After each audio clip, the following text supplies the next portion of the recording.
know that you are a sovereign being in a unified field? This video is something that I have written, so I am going to be reading from a script, but it is important information that I hope you'll stay tuned for. In spiritual language, we often speak of oneness, of everything arising from the same divine source. But many people quickly wonder, if all is one, where do I fit in? Do I still have individuality, or does awakening mean losing myself? True sovereignty doesn't disappear into unity. It awakens within it. When you realize that God is consciousness itself, the boundless field of love, peace, and intelligence that holds all things together, you begin to see that individuality is not a mistake or an illusion. It's an intentional expression of the infinite.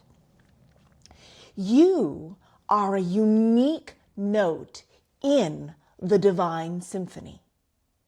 Your choices, your intuition, your voice are all sacred instruments through which the whole learns more about itself.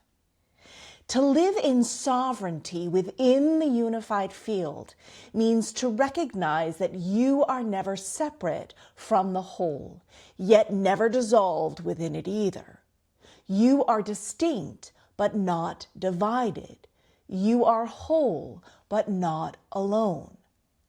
Sovereignty is the ability to stand as your full self, but rooted in love, guided by truth, and aligned with the peace of higher consciousness, of a healed state of being, while knowing you are always connected to every other expression of that same sort. It is therefore important to understand that freedom comes with responsibility. It is individuality without separation. It is the human being remembering its divine origin and saying, I am part of the one, and the one is expressing through me. When you live in this way, you no longer fear losing yourself to God, nor do you feel the need to control life. You simply become transparent, a vessel of love acting through form. And that is the essence of sovereignty in unity, the courage to be fully you as a living expression of the divine. So what do we do when we see others that are not expressing their inner divinity from love and peace and unity, but they are expressing from fear and separation and hate?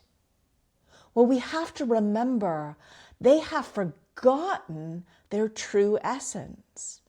They have forgotten that we are all the same being, experiencing ourselves as separateness.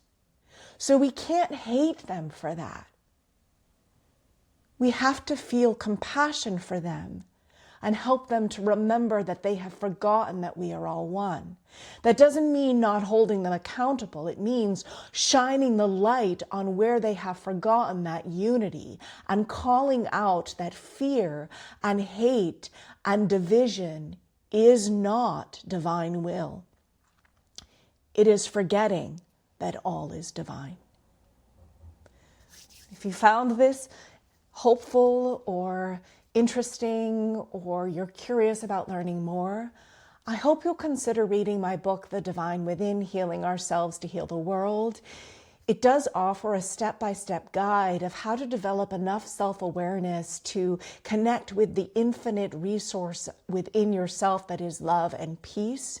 And from that state of consciousness, how to be with the parts of yourself that are living from fear and hate and anger and are engaging in behaviors and belief systems that lead to you being separate, that lead to you causing yourself or others harm. And it teaches you how to recompassionately heal those parts of yourselves, to return yourself to wholeness so that you can experience more peace and ease inside yourself.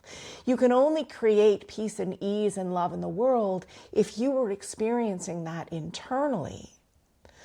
So this is a deep responsibility that we all have, and I hope you'll join me and the millions of other people that are doing their inner work to heal themselves and remember their inner divinity, to choose to act from love. Know that you are deeply loved. Know that you are deeply held, and that it is safe to heal yourself. It is safe to reconnect to your inner divinity and to help create and bridge that peace within the world. Love you.